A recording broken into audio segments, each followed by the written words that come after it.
सबको रिलीफ ईद की बधाई।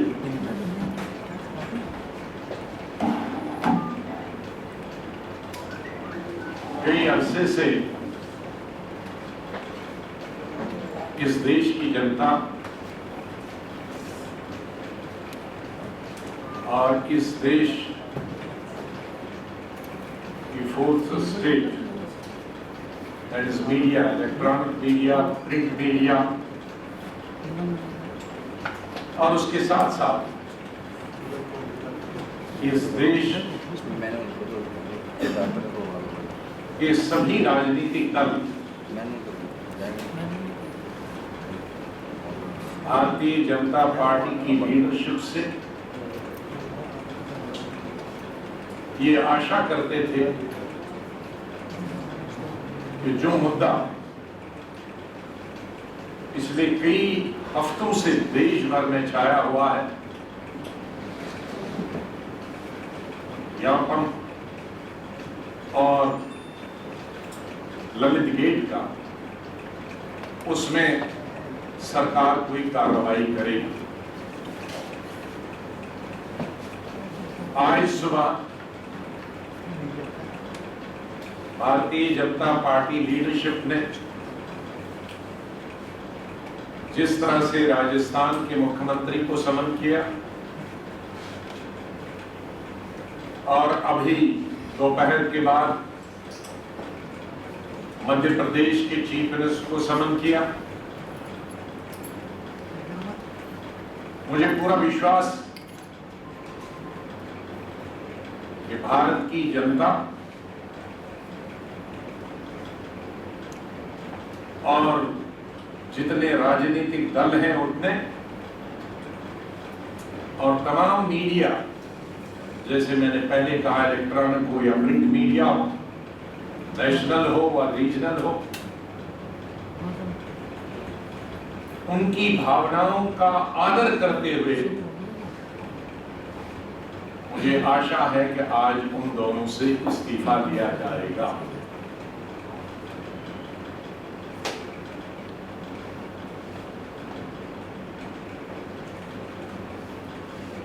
और पूरी अपेक्षा भारत की जनता करती है, ये शायद इस लोकतंत्र में आजादी के बाद पहली दफा हुआ जहां मंत्री और मुख्यमंत्री इस तरह के केसेस में या लपेट में आए हो और पूरे देश में आंदोलन हो रहे हो महीने भर से। 24 घंटे टेलीविजन के हर एक न्यूज में, डिस्कशन में ललित गेट और व्यापम छाया हुआ, और सभी की एक ही मांग है कि इनके इस्तीफे दिए जाएं। ऐसा कभी 67 साल में नहीं हुआ है कि किसी सरकार ने या प्रधानमंत्री ने एक्शन न दिया। हमारे वक्त में भी छोटे छोटे आरोपों पर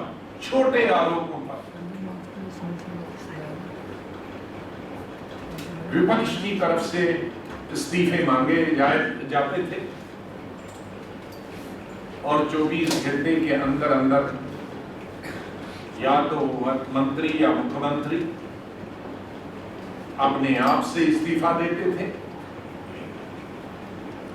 या लीडरशिप, कांग्रेस की लीडरशिप उनको इस्तीफा देने के लिए कहती थी। ऐसी कई मिसालें।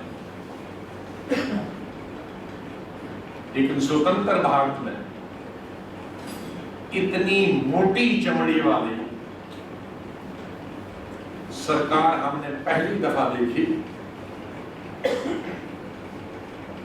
हालांकि बीजेपी की भी पहले सरकार, अटल जी के शासन,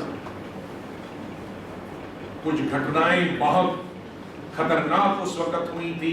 2002 की घटना गुजरात के अंदर, तब भी अटल जी ने ये महसूस किया था कि कोई एक्शन होना चाहिए, इस्तीफा होना चाहिए। लेकिन आज की सरकार बिल्कुल ही मोटी चमड़ी वाली है, ये तो विचार करने के लिए ही तैयार नहीं, बल्कि हमारे देश के गृह मंत्री ये कहते हैं कि हम यूपीए थोड़ी हैं कि जो इस्तीफा ले लें, हम तो एनडीए। तो उसका मतलब है कि एनडीए लोगों की भावनाओं का कोई आदर नहीं करती है, उनको लोगों की भावनाओं में कोई रुचि नहीं है, उन्हें लोकतंत्र पर, डेमोक्रेसी पे कोई विश्वास नहीं है। चाहे वो कत्ल करके भी कोई भाग जाए तो उसकी उनकी परवाह नहीं। और जहां तक मेरा मानना है और मेरी याददाश्त मुझको साथ देती है, शायद ये भी स्वतंत्र भारत में पहली दफा हुआ हो कि किसी एक मुद्दे में, जैसे व्यापम का मुद्दा है जिसमें मुख्यमंत्री और मंत्रिमंडल के साथियों की बात की जाती है, विशेष रूप से मुख्यमंत्री के बारे में उन पर आरोप लगाए गए हैं व्यापम के मुद्दे को लेकर, और जहां विटनेसेस इतनी तादाद में 40 से 50 लोग मारे गए, ये भारत के इतिहास में पहली दफा हुआ कि जहां विटनेसेस को जान से ही खत्म किया जा रहा।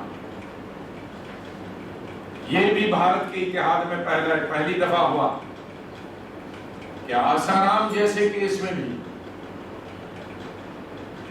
जो विटनेसेस हैं उनको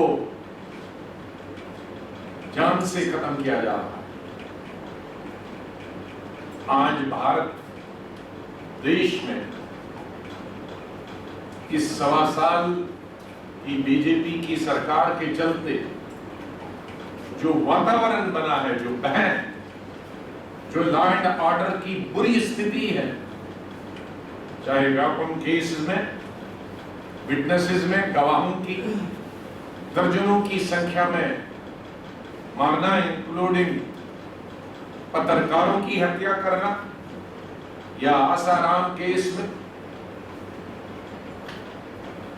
लोगों की, गवाहों की हत्या करना, और दर्जनों लोग टेलीविजन पे आते हैं और कहते हैं कि हमारी जान भी खतरे में है। यहाँ के भूतपूर्व, यहाँ तक के भूतपूर्व मुख्यमंत्री और केंद्रीय मंत्री मध्य प्रदेश, उसने कहा कि उनकी जान को स्वयं खतरा है। ये शायद भारत के इतिहास में पहली दफा हुआ। दिल्ली के अंदर जो लॉ एंड ऑर्डर की स्थिति, यहां तो हमारे वक्त में एक मुद्दा हुआ था जिसके लिए हम हमेशा शर्म महसूस करते हैं और आज भी शर्मिंदा है। एक केस हुआ था, रेप केस। असली तो उसी दिन कांग्रेस खत्म हुई थी दिल्ली, क्योंकि इतना बड़ा इश्यू भारतीय जनता पार्टी ने उसको बनाया था और आज के चीफ मिनिस्टर ने बनाया था। लेकिन उसके बाद इस 1.25 साल में जब से केंद्रीय सरकार की सरकार दिल्ली में है, लॉ एंड ऑर्डर तो उन्हीं की सरकार है, आज तब से कितने केसेस हुए। और अभी हाल का जो केस 2 दिन पहले हुआ, एक लड़की को कितनी दफा उस पे हमले हुए और मारा गया। ये तमाम चीजें चिंताजनक है। मॉनसून का सेशन आया है, मैं विश्वास करता हूं कि परसों जब मॉनसून सेशन शुरू होगा, माननीय प्रधानमंत्री जी पार्लियामेंट में इसी से अपनी तकरीर आरंभ करेंगे कि उन्होंने ललित गेट में जो दोषी या जिन पर आरोप लगे हैं और मुख्यमंत्री मध्य प्रदेश जिन पे और जिनकी लीडरशिप में, जिनकी चीफ मिनिस्टरशिप में ये दर्जनों लोग मारे गए हैं विटनेसेस, और सैकड़ों लोग और हजारों उनको डिग्रियां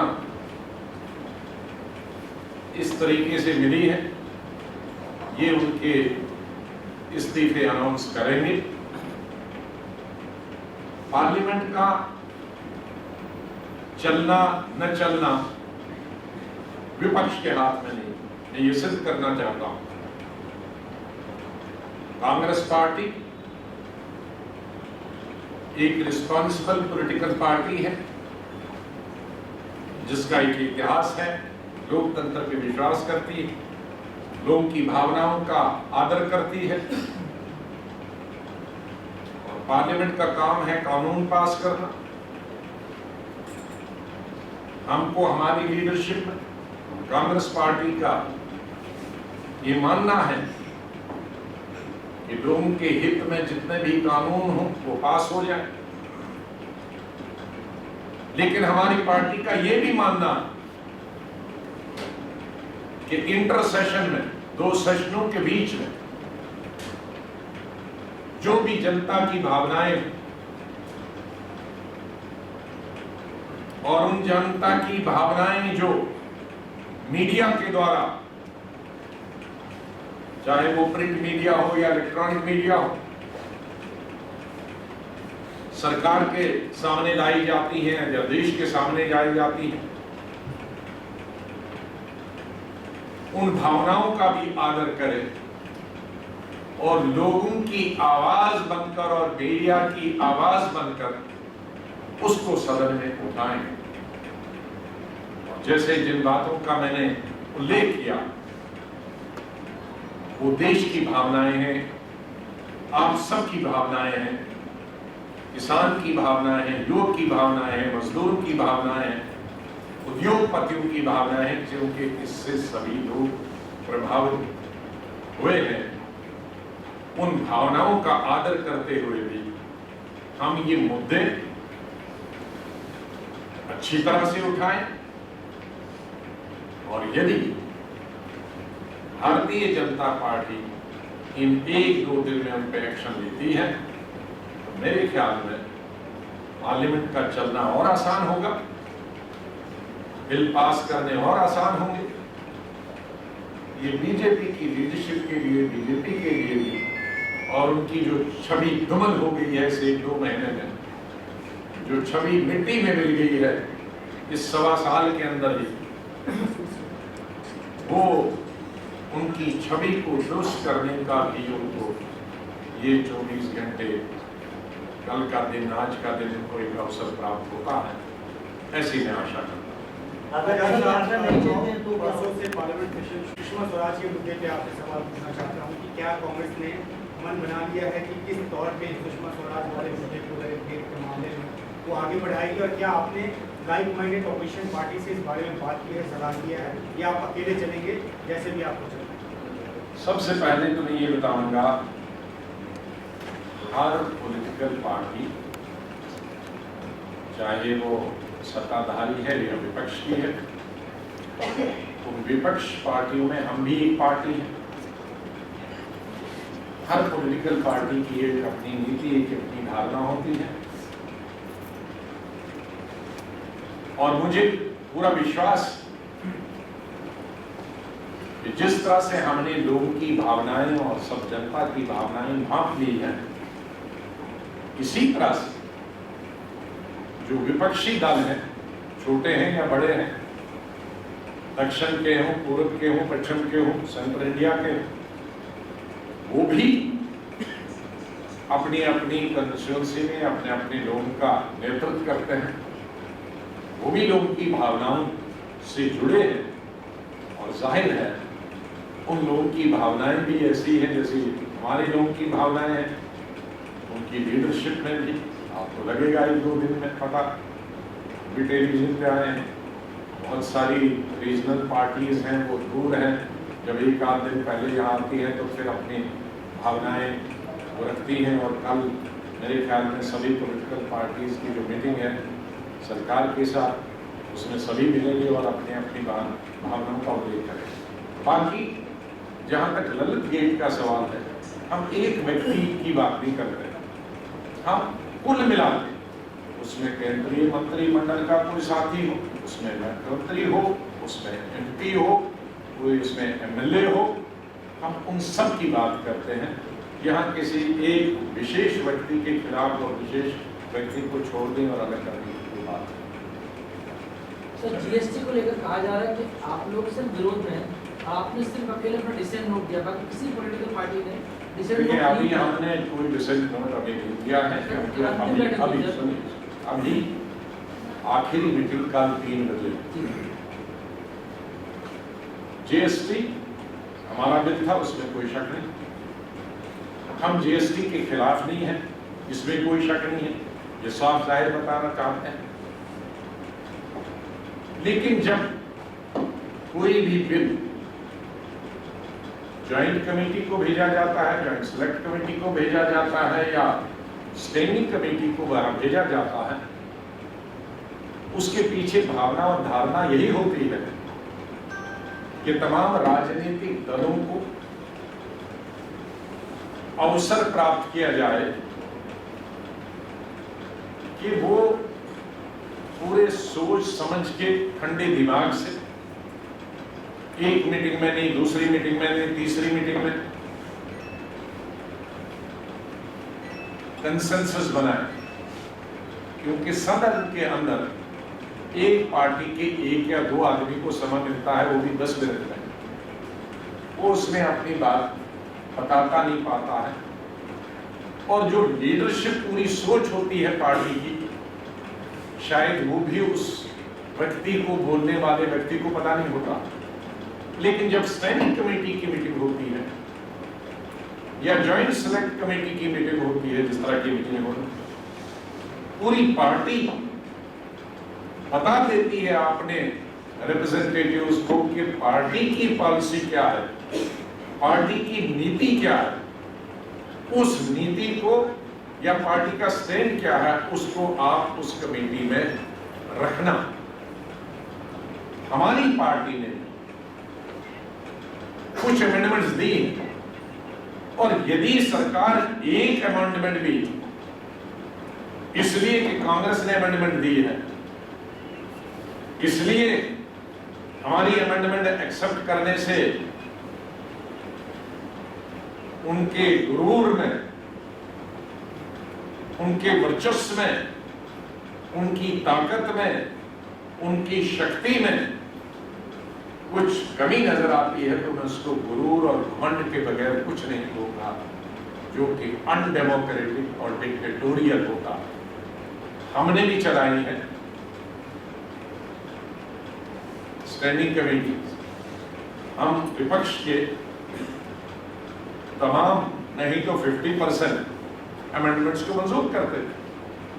और हम कोई अमेंडमेंट ऐसी नहीं दे रहे हैं कि कांग्रेस पार्टी को पैसा आ रहा है तो कांग्रेस पार्टी को सब, हम भी वही अमेंडमेंट देंगे जिसमें राज्यों को फायदा होगा, जिसमें इनकम टैक्स या GST में जो भी टैक्स लगाए, सॉरी इनकम टैक्स नहीं, जो टैक्स सिस्टम है, उस टैक्स सिस्टम में जो लोगों को भी कम बोझ पड़े, योग को कम बोझ पड़े, और स्टेट और सेंटर के बीच में लड़ाई न हो, प्रेम से GST लगे, वही सुझाव हम भी दे रहे हैं। सर तब बाकी सर कोई दल आपके साथ नहीं, ऐसा लग रहा है कि सिर्फ अब बाकियों ने 67 साल हुकूमत नहीं किया ना, हमें तजुर्बा है ना, हमने हुकूमत चलाई है, 70 साल टैक्स हमने जमा किए, इसलिए हमें ज्यादा तजुर्बा। कांग्रेस अलग नहीं पड़ गया, कांग्रेस अलग थलग हो गया। उस सब्जेक्ट्स ऐसे हैं जो स्टेट हैं, कुछ सेंटर। ये तो सब को मानना है कि सबसे ज्यादा सरकार पोस्ट इंडिपेंडेंस में कांग्रेस ने चलाई, ये तो मानते आप। जब कांग्रेस ने इतने साल सरकार चलाई, इतने दफा बजट पेश किए, फाइनेंस के इतने दफा इनकम टैक्स एक्ट में या टैक्स कलेक्शन में उसने अमेंडमेंट्स लाई, चाहे वो कॉन्स्टिट्यूशनल हो या पार्लियामेंट के दूसरे तरीके से हो या मेजॉरिटी डिसीजन से हो, वो तो कांग्रेस के पास अनुभव है। वो कांग्रेस के पास भी अनुभव है कि सेंटर और स्टेट के बीच में रिलेशन कितने होने चाहिए।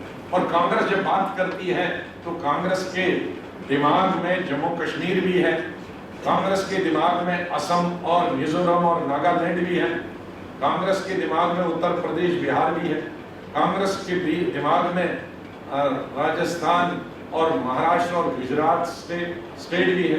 कांग्रेस के दिमाग में इतने अनुभव के बाद गरीब स्टेट क्या होती है, बैकवर्ड स्टेट क्या होती है, डेफिसिट स्टेट कौन है, सरप्लस स्टेट कौन है, पैसे वाली कौन स्टेट है, ये मालूम है। मैं दोष नहीं दूंगा किसी पार्टी को कि जो एक पार्टी एक रहा होगा तो उसको एक स्टेट का अनुभव रहा होगा, वो जाहिर है उसके अनुभव के आसार पे होगी। तो मेरे ख्याल में मैं सभी राजनीतिक दलों का आदर करते हुए, चाहे वो रीजनल है, छोटी है, बड़ी है, सबका सब माननीय सम्मानीय राजनीतिक दल है, उनको जो ठीक लगेगा। मुझे नहीं मालूम है कि कौन पार्टी जीएसटी को सपोर्ट करती है, कौन नहीं है, लेकिन मैं अपनी पार्टी की तरफ से ये कहूँगा कि हम जो भी सुझाव देंगे सरकार को, वो पार्टीजन सुझाव नहीं होगा, वो विरोध बराए विरोध के लिए नहीं होगा, वो on the basis of our experience of running the central government over a period of time. कल ऑल पार्टी मीट भी होगी सर, उसमें Am I correct in this? कल ऑल पार्टी मीट में भी सारी बातें रखी जाएगी। गुलाम नबी आज़ाद साहब जो आज बातें कह रहे हैं सब ऑल पार्टी मीट में भी कल आपको भी रखेंगे। नहीं, ऑल पार्टी मीटिंग तो सरकार ने बुलाई है, स्पीकर ने बुलाई।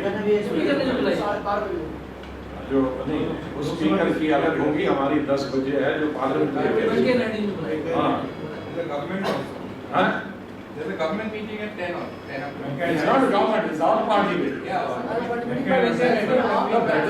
that is all party. Naturally, all party meeting will be conducted by the parliamentary affairs minister. कल क्या रहेगा So you're going to be there for the And all party meeting is going to be Lok Sabha, Rajya Sabha together. Well, let me. Speaker will call the meeting of Lok Sabha, can't call the meeting of the Rajya Sabha.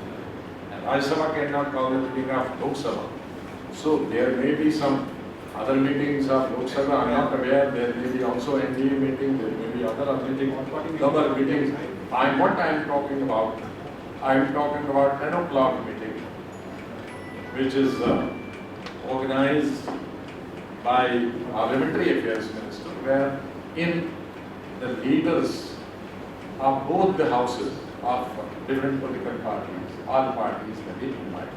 And that will take place at sir आपने कहा कि जिस तरीके से आज वसुंधरा राजे और शिवराज सिंह चौहान को समन किया गया है, आपको उम्मीद है कि उनसे इस्तीफा ले लिया जाएगा। अगर नहीं लिया जाता है तो क्या संसद चलेगी या नहीं चलेगी? देखो, वो कल हम ऑल पार्टी मीटिंग में पूछेंगे और सरकार का क्या रवैया होगा, किस तरह से वो पार्लियामेंट चलाना चाहते हैं, ये तो गवर्नमेंट को बताना हो। पार्लियामेंट चलाना या न चलाना, बिल पास करना न करना, मैं बहुत लंबे समय तक पार्लियामेंट्री अफेयर्स मिनिस्टर रहा हूं। पहली दफा 1985 में, एग्जैक्टली 20 साल पहले, 20 साल और कुछ महीने पहले, और आखिरी बार तक मैं 2005 तक रहा चीफ मिनिस्टर बनने से पहले तक, कई प्राइम मिनिस्टरों के साथ। तो हमेशा ये सरकार का काम होता है, पार्लियामेंट्री अफेयर्स मिनिस्टर का काम, ये अपोजिशन की जो डिमांड है, अपोजिशन पार्टीज की डिमांड है, उसका आदर करें, उनको कॉन्फिडेंस मिले और उनकी अगर कुछ डिमांड्स है उनको पूरा करें, सदन को चलाएं। तो इसलिए 100% सरकार के हाथ में, माननीय प्रधानमंत्री जी के हाथ में है। हमारे वक्त में तो सभी मंत्रियों का रोल होता था, आज के सरकार में तो माननीय प्रधानमंत्री जी का रोल होता, क्योंकि हमारे वक्त में चाहे वो राजीव जी का वक्त हो, इंदिरा जी का वक्त हो, नरसिम्हा राव जी का वक्त हो, मनमोहन सिंह जी का वक्त हो, 3 प्रधानमंत्रियों के वक्त में राजीव जी, राव साहब और यूपीए 1 में मनमोहन सिंह जी के वक्त में पार्लियामेंट्री अफेयर्स मिनिस्टर रहा, तो हमारे प्रधानमंत्री की कोई दखल नहीं था, इसलिए पूरी जिम्मेवारी पार्लियामेंट्री अफेयर्स पर गिव एंड टेक की होती है थी। हमने कभी भी हमसे पूछा नहीं और उन्होंने हमसे पूछा क्योंकि सरकार की सदन है। लेकिन अब हर चीज के लिए प्रधानमंत्री जी को पूछना है, और ये जो मुद्दे हमने उठाए ये भी सिर्फ प्रधानमंत्री जी सक्षम है, पार्लियामेंट्री अफेयर्स मिनिस्टर नहीं। तो इस दफा तो डायरेक्टली ये माननीय प्रधानमंत्री जी को ही निर्णय लेना होगा कि सदन चलेगा या नहीं चलेगा। सर, जिस तरह से दिल्ली में 19 वर्षीय लड़की की चाकू से गोद कर हत्या हुई, तो उसके बाद केजरीवाल दिल्ली पुलिस की थाना साधन और कह रहे हैं कि पुलिस जो है प्रधानमंत्री के अंडर में उनसे नहीं चलता है तो हमें भी चलना है। तो बीजेपी पलटवार करके कह रही है कि केजरीवाल को मुख्यमंत्री की तरह बर्ताव करना चाहिए और सीएम की मर्यादा में रहकर बोलना चाहिए। तो आपको नहीं लगता कि पूरे मामले पर राजनीति जमकर हो रही दोनों पार्टी द्वारा? देखिए, जहां तक मैं बिल्कुल निष्पक्ष होकर बता रहा हूँ, कोई साइड किसी की नहीं दे रहा हूँ। ये सत्य है कि लॉ एंड ऑर्डर दिल्ली का गवर्नमेंट ऑफ इंडिया का है, और यही कारण है कि जब हमारे वक्त में भी कोई घटना होती थी तो उसके लिए केंद्रीय सरकार को दोषी पाया जाता था, और जितने आंदोलन होते थे वो कांग्रेस केंद्रीय सरकार के खिलाफ होते थे, शीला जी के खिलाफ नहीं होते। हालांकि दोनों जगह हमारी सरकार, लेकिन उनके खिलाफ नहीं होते थे, केंद्रीय सरकार के। तो आज भी जो लॉ एंड ऑर्डर की स्थिति है, चाहे 2 दिन पहले वाले की है, 2 महीने पहले वाले की, 1 साल पहले वाले की, ये तो जिम्मेदारी 100% केंद्रीय सरकार की। जहां तक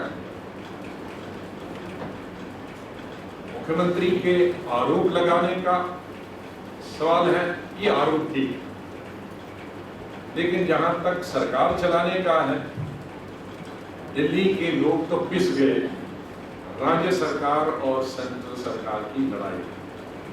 ये आप और बीजेपी की लड़ाई में दिल्ली की जनता पिस गई है,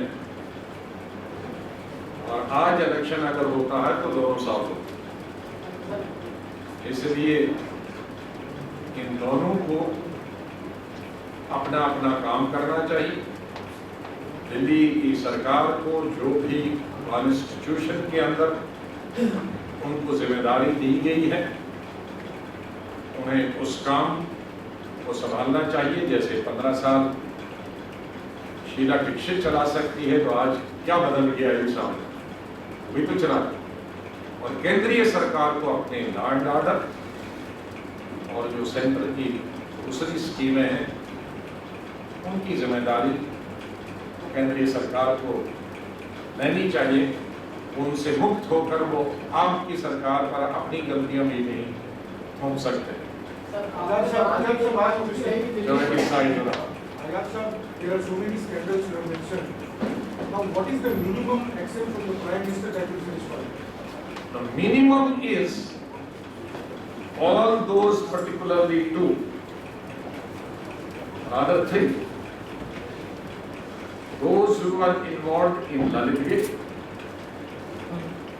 including the Chief Minister, rather number 1 Chief Minister of Madhya Pradesh, just Rajasthan, and other MPs and Union Ministers, and Chief Minister of Madhya Pradesh, and Minister of 2 ministers of Maharashtra.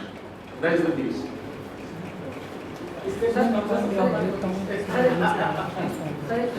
प्रधानमंत्री गए, अपनी बात करके आए, पाकिस्तान से लौट गए, लगातार गोलीबारी हो रही है। ये बहुत अच्छा है। लगातार गोलीबारी हो रही है पाकिस्तान में, क्या कहें? ये बहुत ही इस सेशन के अंदर यदि अगर ये इस्तीफे हो, उसके बाद जब सेशन सामान्य तरीके से चलेगा, तो एक बहुत बड़ा मुद्दा जो इस सरकार को और माननीय प्रधानमंत्री जी जो एक बड़ा डोमिनेटिंग मुद्दा 1 साल से रहा, वो हमारे संबंध देश के पाकिस्तान के साथ लेकर रहा। और ये मुद्दा माननीय प्रधानमंत्री जी ने खुद अपने गले में डाल दिया पहले दिन, शपथ लेने से पहले। शपथ लेने से पहले उन्होंने कहा कि मैं सार्क देशों के प्रधानमंत्रियों को आमंत्रित करता हूं अपनी ओथ सेरेमनी के लिए, उनके साथ सामान्य संबंध बनाना चाहता हूं, विशेष रूप से पाकिस्तान के साथ जिनके साथ हमारे संबंध अच्छे नहीं है, इसलिए मैंने पहल की है और उनको ओथ सेरेमनी के लिए बुलाया, क्योंकि सबसे किसी भी प्रधानमंत्री के लिए पहली दफा बनने के लिए मैं समझता हूं कि उसकी जिंदगी का सबसे बड़ा खुशी का दिन होता है। उस जिंदगी के सबसे बड़े खुशी के दिन उन्होंने पाकिस्तान के प्रधानमंत्री को बुलाया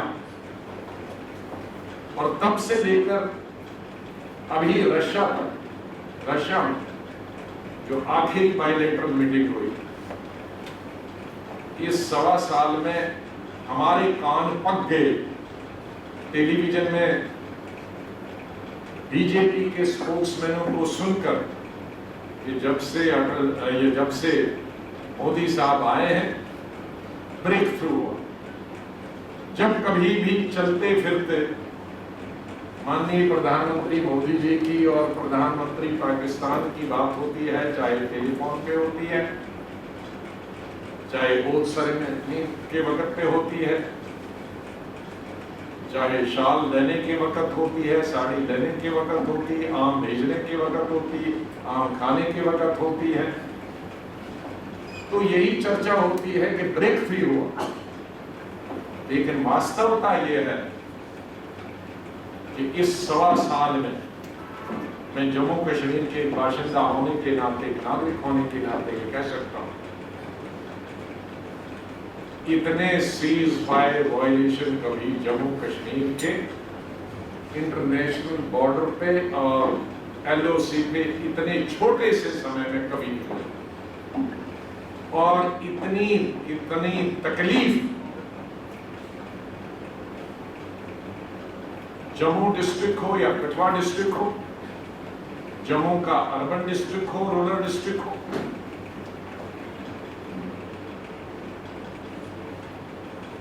क्योंकि रूरल से भाग के फिर शहर में आ जाते हैं, तो शहर वालों को भी, अर्बन वालों को भी तकलीफ हो। कठुआ के बॉर्डर पे हो या पुंछ और रजौरी जो border districts, Muslim dominated districts, उनमें जितनी तकलीफ हुई वो इन 4 डिस्ट्रिक्टों में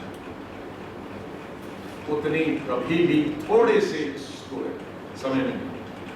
और इतना पलायन और फिर आना और भागना लोगों का थोड़े से समय में जितनी बार हुआ है कभी नहीं हुआ। और ये भी शायद मैं पहली दफा सुन रहा हूं कि ईद के त्योहार पे, हमेशा ईद और दिवाली के त्योहार पर इन बॉर्डर पोस्टों पे, चाहे इंटरनेशनल बॉर्डर हो या LOC हो, ईद और दिवाली के बीच में मिठाई एक दूसरे से एक्सचेंज होती थी। पहला हमारा मुल्क ही करता था। पहली दफा पाकिस्तान के रेंजर्स के फौज ने मिठाई देने से इनकार किया, और बल्कि इतना ही नहीं किया, मैं कंडम करता हूं पाकिस्तान की फोर्सेस को, उनके रेंजर्स को, कि कल ईद के वक्त यहां जम्मू के रूरल एरिया, कठुआ एरिया में तो करते थे जहां मिक्स पॉपुलेशन जरूर, लेकिन कल जो पुंछ के एरिया में 3 गांव में जो लगे हैं, जो 100% मुस्लिम, जो 1 महीने से रोजे रखे हुए और रोजे रख के ईद का इंतजार कर रहे थे, और रात भर उन 3 गांवों पे जिस तरह से फायरिंग की है, किस तरह से वहां और मरने जख्मी हुए, तो उनको उन रोजे, वो इस्लामिक कंट्री अपने आप को कहती है, और इस्लामिक कंट्री के लोग दूसरे हमसाय मुल्क में जो रोजा रख रहे हैं, 3 महीने से, 1 महीने से, और अब ईद करने वाले हो और आप उन पर रात को बम्बार्डमेंट करते हैं, ये अंदाजा लगा सकते हैं कि कितनी अंधी सरकार और उतनी अंधी उनकी पुलिस है कि वो इसका भी आदर नहीं रखते हैं कि दिवाली के दिन, ईद के दिन, रोजे के बाद, चाहे वो हिंदू हो या मुसलमान भाई हो, उसमें फायरिंग करें। उसके मैं निंदा करता हूँ, खंडन करता हूँ, और साथ साथ ये भी प्रधानमंत्री जी को बताना पड़ेगा कि अभी के आपके तोते की तरह ऑफिशियल स्पोक्समैन आपके बता रहे थे बड़ा ब्रेक थ्रू हुआ अभी रशिया में, तो यही ब्रेक थ्रू हुआ। ईद के दिन भी फायरिंग और गोले चले। तो अगर ये भारतीय जनता की डिक्शनरी में इन चीजों को ब्रेक थ्रू करना होगा, माननीय बीजेपी की ये सरकार, प्रधानमंत्री जी हमको भी बताएं कि ये कौन सी राजनीति बनी है नहीं कि जिसमें इसको भी ब्रेक थ्रू किया जाता कहा जाता है। ये भी उन्हें एक्सप्लेन करना होगा भारत की जनता को, देश की